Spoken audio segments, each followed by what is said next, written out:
परिचय। आज भौतिकी के शिक्षक प्रयोगशाला में छात्रों के सामने हम एक प्रयोग करने जा रहे हैं।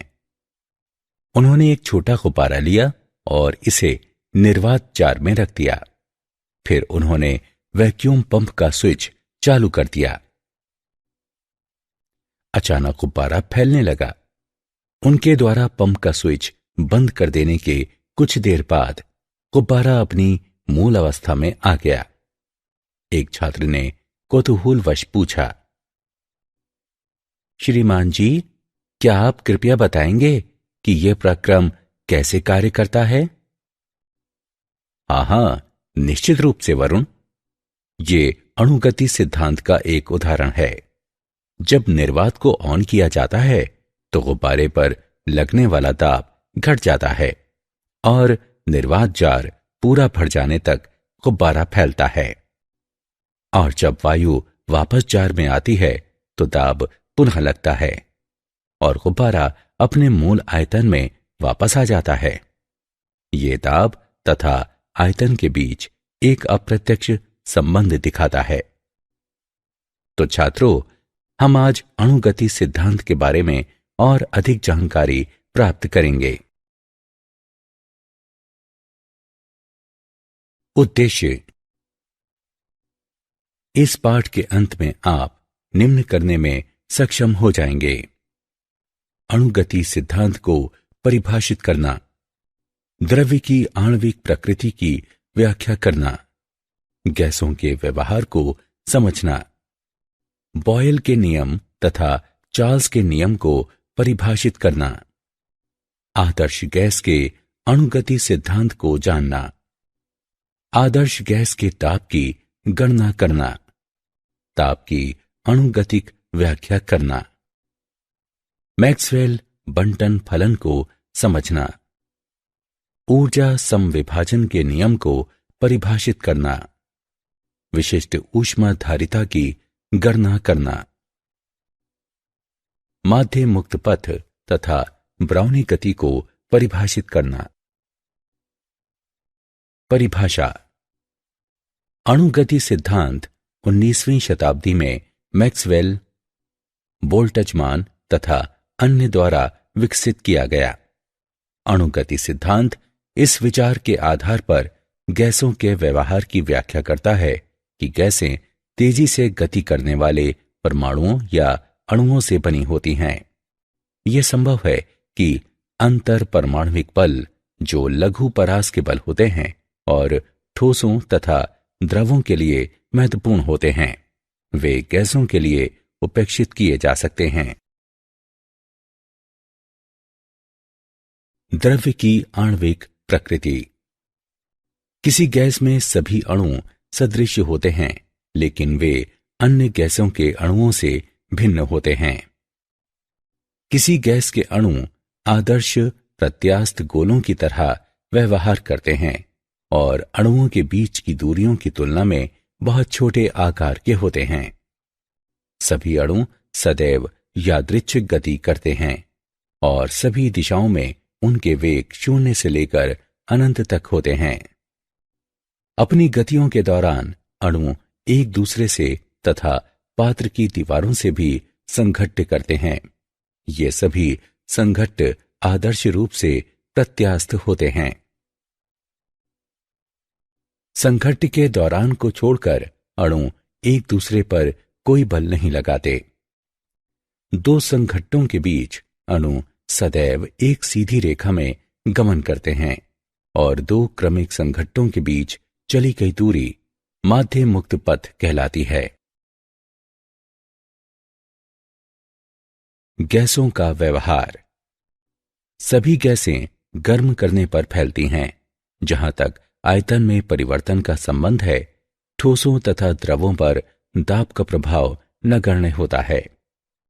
लेकिन गैसों को आसानी से संपीड़ित किया जा सकता है।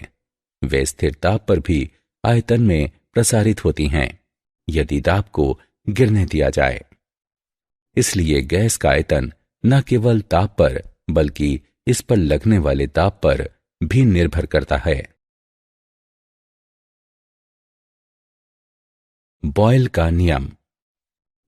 बॉयल के नियम के अनुसार ताप नियतांक रखने पर गैस के किसी दिए गए द्रव्यमान का दाब उसके आयतन के व्युत्क्रमानुपाती होता है।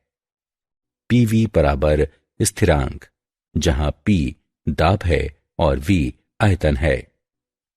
यह इसका अनुसरण करता है कि यदि गैस का आयतन घटाकर आधा कर दिया जाए तो इसका दाब 2 गुना हो जाएगा। नियतांक ताप पर गैस की ऊर्जा का नियतांक मान होता है और जब तक ताप नियतांक बना रहता है तब तक गैस के प्रसार या संकुचन के साथ ये ऊर्जा बढ़ती या घटती नहीं है। बॉयल के नियम का पूर्णतः पालन करने वाली गैस आदर्श गैस कहलाती है। बॉयल के नियम को इस तरह से कहा जा सकता है कि नियतांक ताप पर गैस का घनत्व इसके दाब से संगत रूप में बढ़ता है। P बटे रो नियतांक। चार्ल्स का नियम।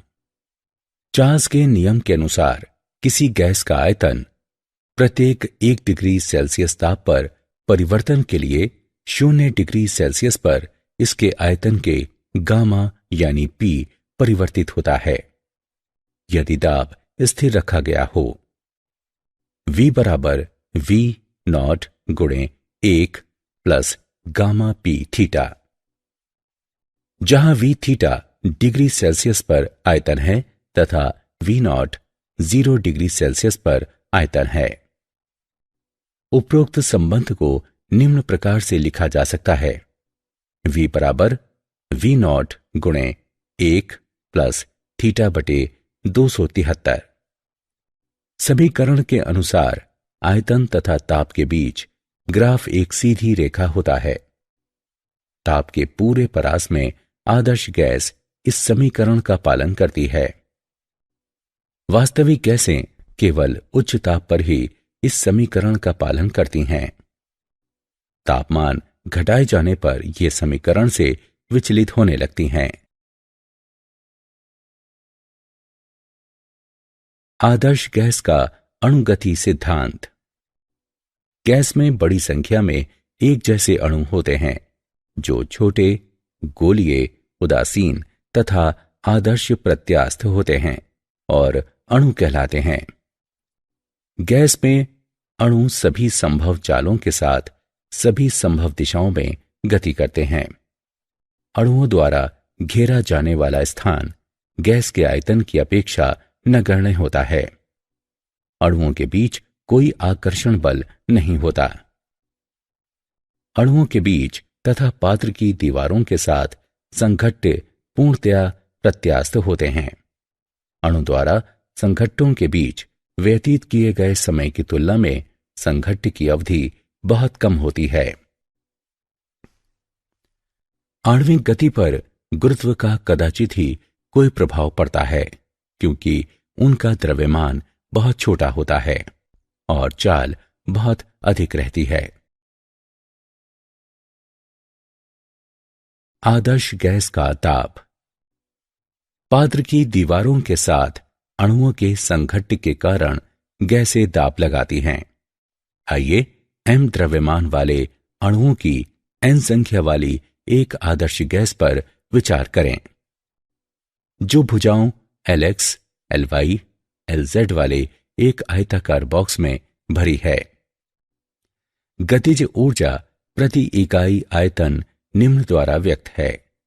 E बराबर 1/2 रो V RMS वर्ग। गैस का दाब निम्न द्वारा व्यक्त है। P बराबर 2/3 ऑफ E। इसलिए गैस का दाब इसकी गतिज ऊर्जा प्रति इकाई आयतन के 2/3 के बराबर होता है। ताप की अणुगतिक व्याख्या।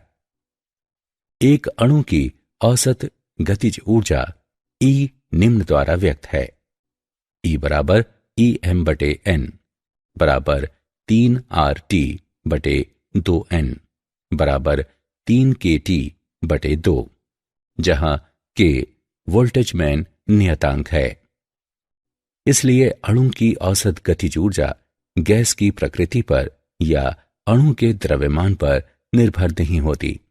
इसका अर्थ है कि समान तापमान पर विभिन्न गैसों की कुल गतिज ऊर्जा समान होती है और प्रति अणु औसत गतिज ऊर्जा समान होती है।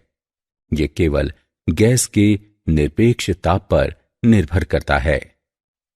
तापमान को गैस के अणुओं की औसत गतिज ऊर्जा की माप के रूप में स्पष्ट किया जा सकता है। उदाहरण, आइए एक आदर्श गैस के अणुगति सिद्धांत का उदाहरण देखें।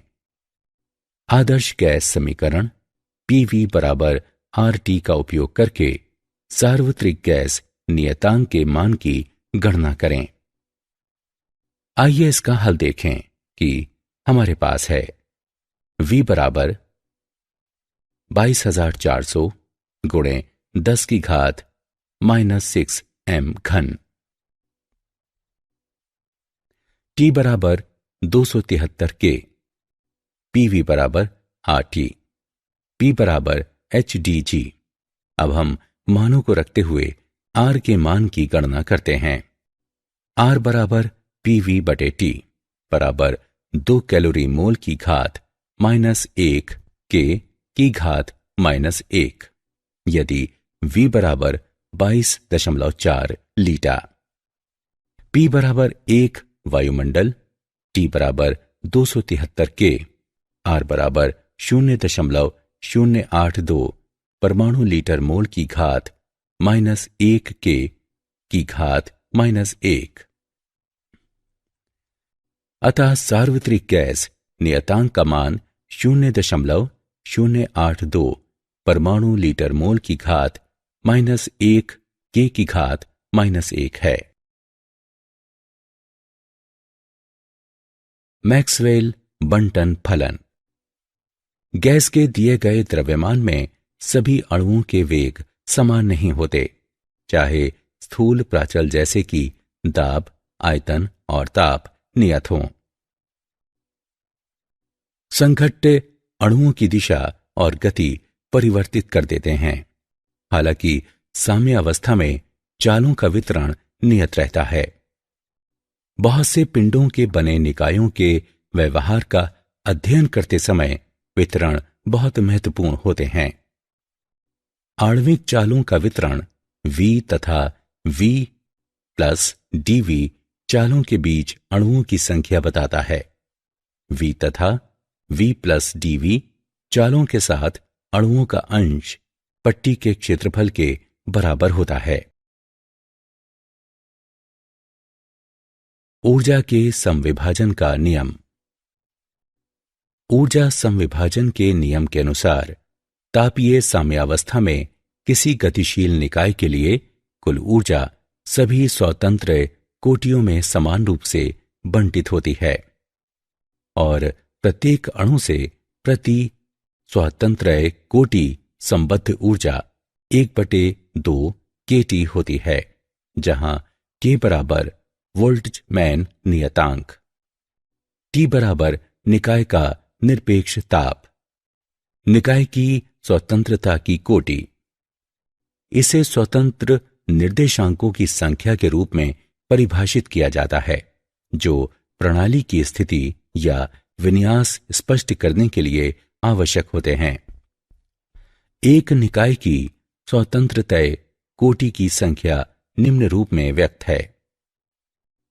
F बराबर 3n-a, जहां F बराबर स्वतंत्र कोटियों की संख्या, n बराबर एक अणु में परमाणुओं की संख्या, a बराबर एक अणु के परमाणुओं के बीच स्वतंत्र संबंधों की संख्या। ऊष्मा समविभाजन का नियम इस रूप में भी स्पष्ट किया जा सकता है कि नियतांक दाब तथा ताप पर किसी दी गई गैस के एक अणु की कुल औसत गतिज ऊर्जा इसकी सभी स्वतंत्र तय कोटियों के बीच समान रूप से बंटित होती है और प्रति स्वतंत्र तय कोटि प्रति अणु औसत गतिज ऊर्जा 1/2 kT होती है, जहां T बराबर गैस का तापमान है। विशिष्ट ऊष्मा धारिता। विशिष्ट ऊष्माधारिता को नियतांक दाब पर किसी गैस की विशिष्ट ऊष्मा के नियतांक आयतन पर गैस की विशिष्ट ऊष्मा से अनुपात के रूप में परिभाषित किया जाता है। इसका मान गैस की परमाणुकता को प्रदर्शित करता है। एक परमाणु गैसें T तापमान तथा P ताप पर एक आदर्श एक परमाणु गैस के 1 मोल पर विचार करें। एक परमाणु गैस के लिए स्वतंत्रतय कोटि की संख्या 3 होती है। ऊर्जा संविभाजन के नियम के अनुसार प्रति अणु प्रति स्वतंत्रतय कोटि औसत गतिज ऊर्जा बराबर 1/2 kT। गैस के 1 मोल की औसत गतिज ऊर्जा बराबर kT गुणे n, जहां n बराबर आवोगाद्रो संख्या है। अतः U बराबर 3/2 RT, जहां U गैस के 1 मोल का Ke है। du/dt बराबर CV, CV बराबर 3/2 R, लेकिन Cp बराबर CV प्लस R। हम पाते हैं कि Cp बराबर 5/2 R, अतः Cp/CV बराबर 5/3। द्विपरमाणु गैसें द्विपरमाणु गैस के लिए स्वतंत्रतय कोटि की संख्या 5 है। Cp/CV बराबर 9/7। बहुपरमाणु गैसें, इसमें 3 स्थानांतरीय और 3 घूर्णी स्वतंत्रतय कोटियां होती हैं। Cp/CV बराबर 4 + F बटे 3 + F। Cp/CV बराबर R किसी भी आदर्श गैस के लिए सत्य है, चाहे वो एक परमाणुक, द्विपरमाणुक या बहुपरमाणुक हो। माध्य मुक्त पथ। किसी गैस के अणु सतत, त्वरित या यादृच्छिक गति की अवस्था में रहते हैं। इनमें परस्पर आदर्श प्रत्यास्थ संघट्ट होते हैं। संघट्टों के अतिरिक्त अणु एक दूसरे पर कोई बल नहीं आरोपित करते, इसलिए 2 क्रमिक संघट्टों के बीच चली गई दूरी नियतांक वेग के साथ एक सीधी रेखा होती है। एकल गैस अणु का पथ विभिन्न लंबाइयों वाले छोटे छोटे टेढ़े मेढ़े पथों की एक श्रृंखला से बनता है। ये पथ मुक्त पथ कहलाते हैं तथा इनके माध्य मुक्त पथ कहलाते हैं। लेमला बराबर kT/√2 पाई सिग्मा वर्ग p, जहां सिग्मा बराबर अणु का व्यास है, p बराबर गैस का ताप है, T बराबर गैस का ताप है, K बराबर वोल्टेजमैन नियतांक है। ब्राउनी गति। जल या वायु या किसी अन्य तरल में निलंबित सूक्ष्मदर्शीय आकार के कणों की सतत टेढ़ी मेढ़ी यादृच्छिक गति ब्राउनी गति होती है। ये परिघटना रॉबर्ट ब्राउन द्वारा खोजी गई थी तथा ये अणुगति सिद्धांत के आधार पर स्पष्ट की जाती है। ब्राउनी गति बढ़ जाती है जब निलंबित कण का आकार अधिक छोटा हो, माध्यम का तापमान बढ़ा दिया जाए, माध्यम की क्षणता कम हो, माध्यम का घनत्व कम हो। क्या आप जानते हैं, आधुनिक ऊष्मागतिकी के विकास के पूर्व यह विचार था कि ऊष्मा एक तरल है और इसलिए इसे कैलारिक कहा गया। पिंड इस तरल की एक निश्चित मात्रा धारण करने में समर्थ माने गए, इसलिए हम ऊष्माधारिता शब्द का उपयोग करते हैं, जिसे जोसेफ ब्लैक द्वारा 1750 के दशक में पहली बार खोजा और नामकरण किया गया। प्रत्येक अणु अपने निकटवर्ती अणुओं पर एक आकर्षण बल लगाता है जो अंतरा अणुक बल कहलाता है। मध्ययुक्त पथ की अवधारणा 1858 में प्रस्तुत की गई। जर्मन भौतिकविद रुडोल्फ क्लॉसियस ने इसे आणविक गति होने पर गैसीय पिंडों के पृथक अणुओं द्वारा चले गए पथों की माध्य लंबाई के रूप में परिभाषित किया। सारांश। आइए हमने जो कुछ सीखा है उसे संक्षेप में दोहराएं। अणुगति सिद्धांत इस विचार के आधार पर गैसों के व्यवहार की व्याख्या करता है कि गैसें तेजी से गति करने वाले परमाणुओं या अणुओं से बनी होती हैं। गैस का आयतन न केवल ताप पर बल्कि इस पर लगने वाले दाब पर भी निर्भर होता है। बॉयल के नियम के अनुसार ताप नियत रखने पर गैस के किसी दिए गए द्रव्यमान का दाब उसके आयतन के व्युत्क्रमानुपाती होता है। चार्ल्स के नियम के अनुसार किसी गैस का आयतन प्रत्येक 1 डिग्री सेल्सियस ताप परिवर्तन के लिए 0 डिग्री सेल्सियस पर इसके आयतन के गामा पी पर परिवर्तित होता है। यदि दाब स्थिर रखा गया हो तो गैस का दाब इसकी गतिज ऊर्जा प्रति इकाई आयतन के 2/3 के बराबर होता है। अणु की औसत गतिज ऊर्जा गैस की प्रकृति पर या अणु के द्रव्यमान पर निर्भर नहीं होती। ये केवल गैस के निरपेक्ष ताप पर निर्भर करता है। जल या वायु या किसी अन्य तरल में निलंबित सूक्ष्मदर्शीय आकार के कणों की सतत टेढ़ी मेढ़ी यादृच्छिक गति ब्राउनी गति होती है। विशिष्ट ऊष्माधारिता को नियतांक दाब पर किसी गैस की विशिष्ट ऊष्मा के नियतांक आयतन पर गैस की विशिष्ट ऊष्मा से अनुपात के रूप में परिभाषित किया जाता है।